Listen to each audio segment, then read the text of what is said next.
ஆண்டவராகிய இயேசு கிறிஸ்துவின் இன்ப உயிர்த்தெழுந்த நாமத்தினால் உங்கள் அன்போடு வாழ்த்தி வரவேற்கிறேன். அற்புதமான நாளில் இந்த சுவிசேஷ பயணத்தில் உங்களையும் அன்போடு அழைக்கின்றேன். நம்முடைய வாழ்க்கையில எல்லாருக்கும் நம்ம தான் சாட்சியா இருக்கணும். எல்லாருக்கும் நம்ம தான் ஒரு மாதிரியா இருக்கணும். ஒரு மாதிரியா இருக்கக்கூடாது, ஒரு மாதிரியா இருக்கணும். இல்லைங்களா? நீங்களாம் ஒரு மாதிரியா இருக்கிறான்.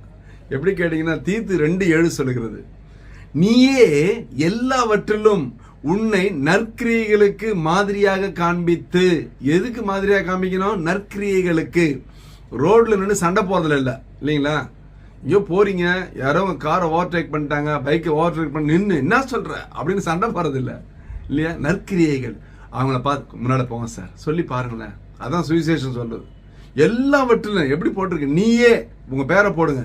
எல்லாவற்றிலும், கணவனிடத்துல, மனைவி இடத்துல, பிள்ளைகளிடத்துல, பெற்றோரிடத்துல, உறவுகளிடத்துல, சபையிலே, சமுதாயத்திலே, ஊழியத்திலே, வியாபாரத்துல, எல்லாவற்றிலும் உன்னை நற்கிரியைகளுக்கு மாதிரியாக காண்பித்து.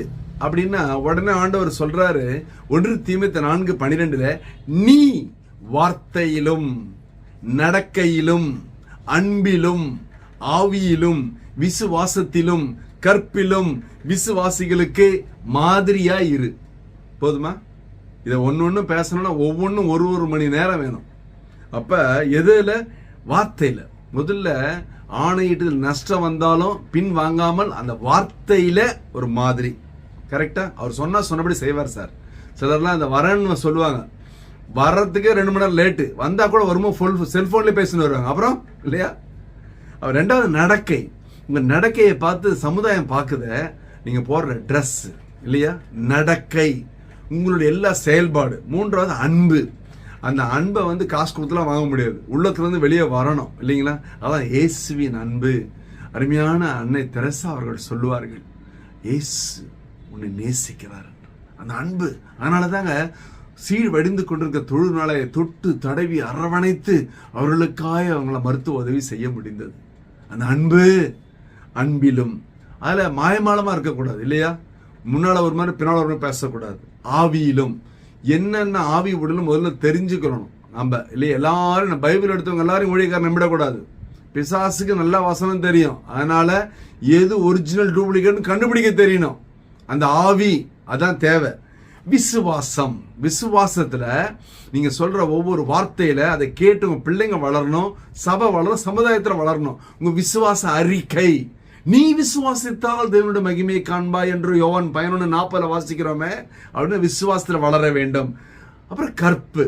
கற்புன்னு சொன்னா நம்ம நினைக்கிற பெண்களுக்கு வேண்டாம், இல்ல ஆண்களுக்கும் உண்டு. நீ கற்புள்ளவனாய். அது எவ்வளவு முக்கியம் பாருங்க.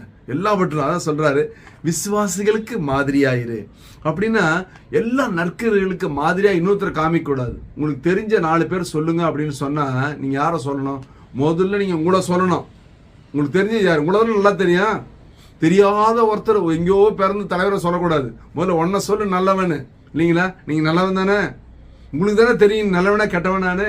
அதான் ஆண்டவர் சார், நீ ஒன்னு நீ சொல்லுப்பா, காண்பி.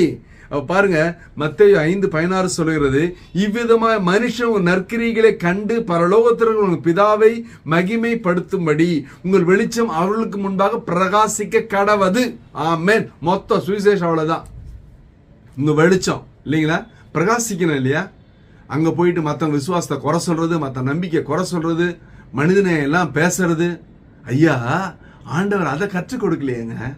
எல்லாருக்கும் முன்பாக வெளிச்சம் பிரகாசிக்கணும்னு சொல்றது. அப்படி என்றால் 1 பேதுரு 2:12 சொல்கிறது, புற ஜாதியார் உங்கள் அக்கிரமக்காரன் விரோதமா பேசும் விஷயத்தில் அவர்கள் உங்கள் நற்கிரிகளை கண்டு அது நிமித்தம் சந்திப்பின் நாளிலே தேவனை மகிமைப்படுத்தும்படி நீங்கள் அவர்களுக்குள்ளே நல் நடக்கை உள்ளவர்களாய் நடந்து கொள்ளுங்கள்.